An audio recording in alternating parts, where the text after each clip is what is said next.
அங்கே ஒரு ஏரியில் வந்து வாத்து இருக்குது. அந்த வாத்து தான் பார்க்க வந்திருக்கோம். நிறைய வாத்து மேய்ஞ்சிட்ருக்கு. இந்த பக்கம் மாடெல்லாம் வேறு மேய்ஞ்சிட்ருக்கு. தின்னலாம் எருமை மாடு பசு மாடெல்லாம் மேய்ச்சிட்ருக்காங்க. வாத்து பாருங்கள், தண்ணி இருந்தாலே போதுங்க. வாத்து வந்து சூப்பராக அருமையாக வந்து தண்ணியில் வந்து மீன் பிடிச்சி மீன் புழுக்கெல்லாம் சாப்பிட்ருக்கோம். நல்லா சவுண்ட் போட்டு சூப்பராக இருக்குது பாருங்கள். அப்படியே மாடெல்லாம் வேறு மேய்ச்சிட்ருக்காங்க அந்த இடத்துல. ஓகேங்களா? இது வந்து என்ன ஒரு ஏரின்னு பார்த்தீங்கன்னா எம் குன்னத்தூர் ஏரி. இது இந்த ஏரியானு தான் வந்து வாத்தெல்லாம் பார்த்தீங்கன்னா சூப்பராக மேய்ஞ்சிட்ருக்கு. அது மாடெல்லாம் வேறு மேய்ச்சிட்ருக்காங்க. தெரியுதுங்களா? வாத்து சூப்பராக பாருங்க. தெரியுதுங்களா? வாத்து கூட தெரியும் பாருங்க. அப்படியே நம்ம தூரத்தில் இருக்குது வாத்து.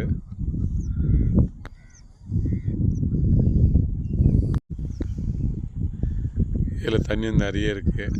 அடுத்து வாத்துலாம் சும்மா சூப்பராக மேய்ஞ்சிட்ருக்கு. அருமையாக மேய்ஞ்சிட்ருக்கு. இந்த பறவைகள்லாம் பாருங்கள் சூப்பராக அங்கே வந்திருக்கு.